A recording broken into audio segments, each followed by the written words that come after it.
Hello everybody, my name is Archer and welcome back to Donkzone. On today's episode we're checking out a game called, a lot of games actually. So we're going to try something new. I got access to the Nextfest press preview and I figured I'd check out a few games early. And I have like 30 things to get through. I'm probably not going to get through all of them in at least the format that I usually do. So I kind of wanted to get this out for the initial bit of Nextfest and then just kind of casually get through whatever I can as things go on. But I wanted to showcase some interesting stuff I found, so here we go. It's a showcase, and kind of a review, and kind of feedback. It's kind of everything.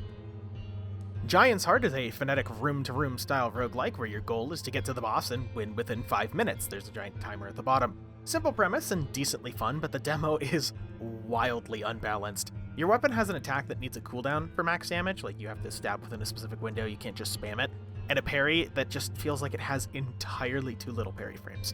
Like, seriously, my first run is mostly just fiddling with getting that parry down, and I ran out of time because I was still getting the hang of it.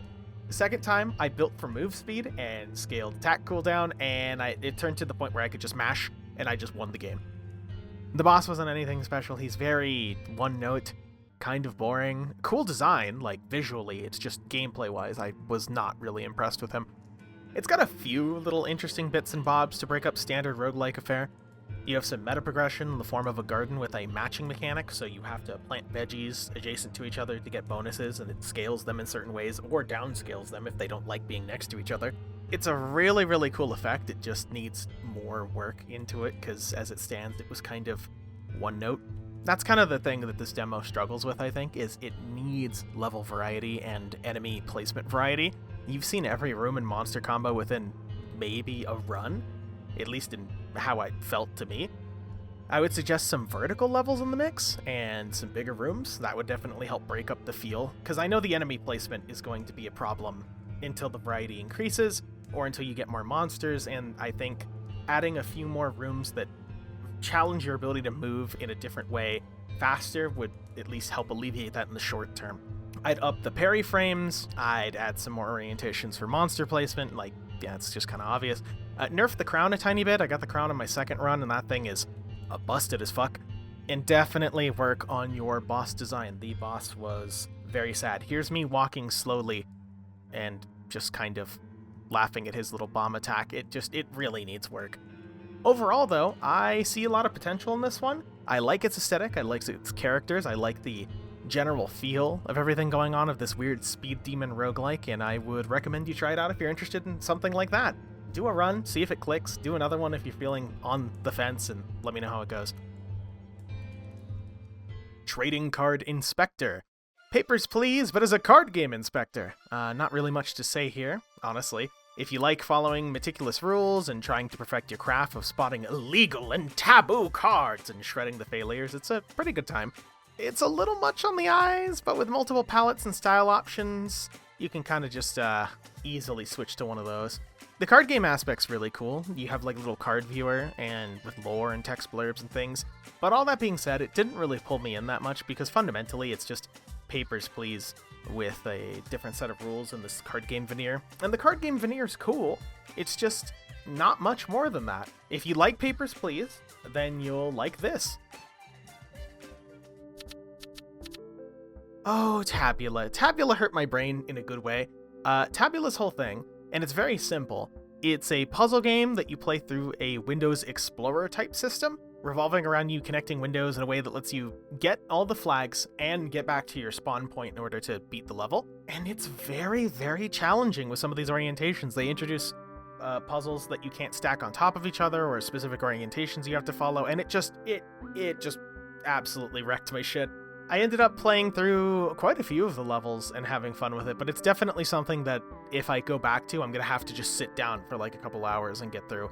Some people I could see with the puzzles being a little too easy, at least for me. Some of them were just like, I don't even know where to begin with this. And once it clicks, you just feel like, oh, fuck. If I had any significant feedback, which I don't, this game is actually pretty solid, it would be something along the lines of directing the player a little bit better for the early bit. However, honestly, it's pretty well put together, so go check it out. I Won't Let You Level Up in My Goblin Town. I love the name for this one, by the way. This one is a really cool idea. It's a auto battler where you're this little goblin guy living in a town, and you're throwing items at your goblin warrior who's protecting the town, and you have to kind of speed demon around, making combos and dealing with the other townsfolk in order to keep him alive. So there's an active battle going on at the front of the town, right? So you have to go run off and get health potions and items and all these things, and it's a really, really cool concept. It just has some rough edges that I didn't really jive with. So as I said, it's essentially a game where you're trying to optimize path. You always start in your base, and you always have to initiate the first fight. And then from there, it's what do I need to keep Fightblin alive? His name's Fightblin, by the way, which is fantastic. What do you need to keep Fightblin alive? Bleh. And how can you get to that efficiently? And as the days go on, you get items that you have to throw to other townsfolk to combine to make items and things like that. And that's really cool, but I feel like it could get really overwhelming really quick. A few things I would suggest.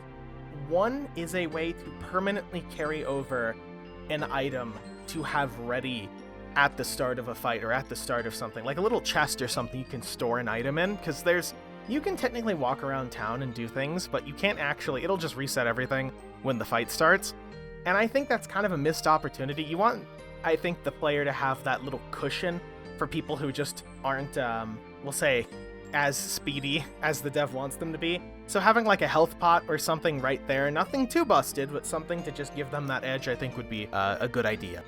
I also would like to see a compendium for your items. So there's a lot of items and combos and things that they do, so a simple tab menu where you could view what items do what, their effects, how to make them, I think that would go a long way, because the demo goes on for 3 in-game days, 3 fights, and as you get through fights, they introduce more mechanics, like, oh, there's the farmer's plots have finally come in, so now you can use those, and you can combine them with this to make special things, you can talk to NPCs to learn new recipes in second hand, and that's cool and all, but if you put down the game, hypothetically, and come back to it a month later, I imagine you'd forget a lot of that stuff, so a compendium would go a long way to helping that, just so somebody could jump back in, and also just for keeping track of if it even gets more complex.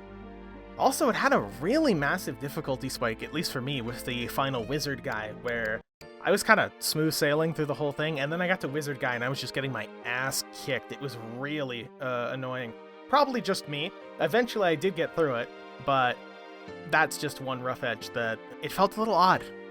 I would also suggest something like movement tools, like maybe you don't necessarily need to do double jump, dash, that type of thing, but ways to move around or at least pick up items from a distance or move them or anything that helps you get from point A to point B faster would be interesting. I think like you could take that in any way you want, any cool goblin tech or whatever, like there's so much room for that, but it's completely not built up on in the demo, and it should be. Anyway, uniquely, this is actually one I had known about from, I think, AGDG. Dev posted it there. Maybe I could be wrong. I kind of skim those threads sometimes to see interesting games, so if you posted it there, nice. If you didn't, ignore everything I just said. Either way, go check out this one. Like, no matter what, if you take away anything from this video, this one needs your attention, because it's something unique, and I haven't played anything like it, and it needs feedback, it needs players, and I wanted to get that, so go check it out down below. Lastly, we're gonna get to the one I spent the most time on, Eden's Inferno. Eden's Inferno is a game that I came away from super mixed. I actually really liked the feel and the general gameplay when I got into it, but there's just some weird choices that this one makes. So, for starters, Eden's Inferno is a Metroidvania with, I guess the best way to put it is an ultra kill veneer. It's a movement shooter with a focus on movement mechanics and weapon swapping and parries, you know, like Ultra Kill, but it's trying to be more of a Metroidvania where you have to go find upgrades to unlock more movement tools and do things, and it's very weird. My problems mostly stem from how the initial area just sucks. You're in this prison, right? And the prison mostly serves as a tutorial level for getting to grips with your specific weapons, your movement tools. The problem: the levels are so enclosed that it just completely makes it feel like a less than serviceable Ultra Kill clone. And that hurts me, because once you get past that, you get to an open area, you get to these open streets that you can swing around, and you can go alternate paths. There's a ton more verticality and capability for you to just take this any way you want. It borders on breaking the game, where you're essentially just using movement and momentum mechanics to just go into weird areas the dev didn't plan for, and that happened a few times, but that was awesome. I like that. I really like how that feels. And then compared to the first, 30 minutes or so, where I'm just like, man, this kind of sucks. I'm sorry, but it just did not woo me early. It's not helped by the fact that the weapon variety is just kind of boring. And I say this as somebody who likes the shotgun a lot. I think that the shotgun is kind of too prevalent. So of the weapons you get, I did stop after a while. I didn't complete the demo, but of the weapons you get a revolver that eventually gets a grappling hook upgrade that you can only use on specific spots. So whatever, basic starter pistol. A shotgun that you get one shot that changes your momentum, like a bounce. So you can use it to rocket jump. And the special ability for it starts with it, is that you can just automatically shoot at your feet, which means it's instantly going to be the tool that you're always using. Then you get a weapon from a boss, which is like this gauntlet railgun, and it just sucks. It says it pierces through shields, and then they introduce shield guys with spears in the next level, and then it doesn't pierce through them at all, and I was just, oh, this kind of scrots. It's sad, because the vertical movement and the moving around is what felt super fun with this. The stuff that it pulled from other games just didn't really woo me in. Like the pairing, for example, is just kind of okay. The timings for everything is a little weird. For example, there are times where so to do a heal in the game, you have to press Q and hold it while you do your cast in order to actually do your heal, right? At first, that was a big hurdle of just pressing the button and then going, wait, why didn't I heal? And then getting shot 50 times, because there's another thing. You don't actually have much in the way of, grace once you get hit. So if you're getting hit multiple times, quickly, you're just dead. You're just fucked. You also get this dash that you can only use on the ground.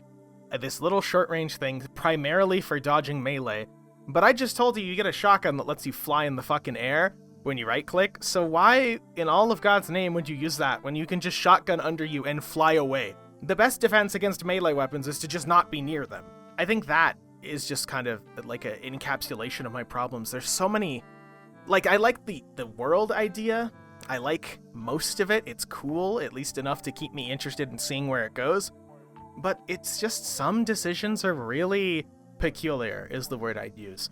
There's cutscenes and things too. I didn't really care for the story too much, I'm gonna be honest, but the cutscenes especially need a lot of work. They felt very like the camera was just kind of clipping in a location it shouldn't be type, you know what I mean?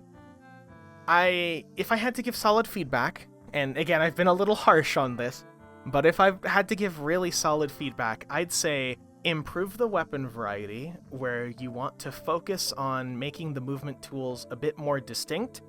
I would encourage changing the shotgun a little bit, because it is fun, it is satisfying, but it's also kind of predominant in the arsenal at the moment, which that could be changed as more things get added and more variety comes, but just as it stands right now. You know what I mean? I can't judge the future, I'm only saying for now, but know that I'm aware that could potentially happen. I would focus on vertical levels, and more movement. These areas that are just big and massive with alternate paths, or even unintentional alternate paths because you can just jank it with the shotgun. Fantastic. That feels great. Do not do enclosed levels. There's arenas in this I didn't even mention where you're locked in a room. I didn't mention them because they suck. I've played my fair share of Doom. I used to do a lot of Doom streaming. And the number one thing I hated in maps was always uninspired monster closets where 15 things pop out of the walls in an arena that doesn't feel that good. And I really don't want this to do that. You can do your enclosed arenas, but give me space to move, you know? Let that movement system be the predominant thing of your game.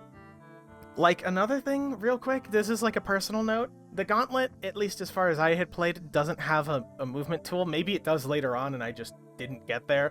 But why can't I punch people like the boss does? You get it from a boss who uses a charge shot, which obviously that's what you get with this little railgun. but he also does this like melee thing that you can't do. You can't do it with the gauntlet, and I really don't know why. There's so much room to give it like growth there. Like the boss does like an AoE thing. You could give me a repulsor that like pulses out and keeps things away while bouncing you up slightly. You could make me do a charge punch if you're feeling lazy, so you can use it to close distances and also just bap something in the face. There's so much room there, and I'm kind of disappointed that I didn't get to slap somebody in the face with the laser gauntlet, you know? As with everything on the list, you can try this one. Honestly, if you like hopefully if you are interested enough by my commentary to go see what it is. If you like Metroidvanias, and you like Ultra Kill, if you like diamonds in the rough, I would go check this one out. I really hope the dev leans away from everything that I didn't like and leans into more of the stuff that I do like, but you know, who knows. And that's it. That's the end of this video. Wow, this is a long one, huh? Hopefully the scattershot of games has kind of helped you find something that you're interested in, or maybe something that you're not interested in, I don't know. Hopefully you'll get something to play this upcoming Nextfest. And to the devs, I hope at the very least I've given some small traffic and some feedback to your projects. I hope they all succeed. Nobody likes bad games, you know? I want everything to do good. But yeah, my name is Archer. Like the video if you like it, dislike it if you don't. If you have any feedback, feel free to leave it down below, and I will see you next time. Game suggestions too, pretty much anything. Anyway, I'll see you later. Bye! Look, I'm fading into the void. I have like 20 games to do. Ah, fuck. Ah.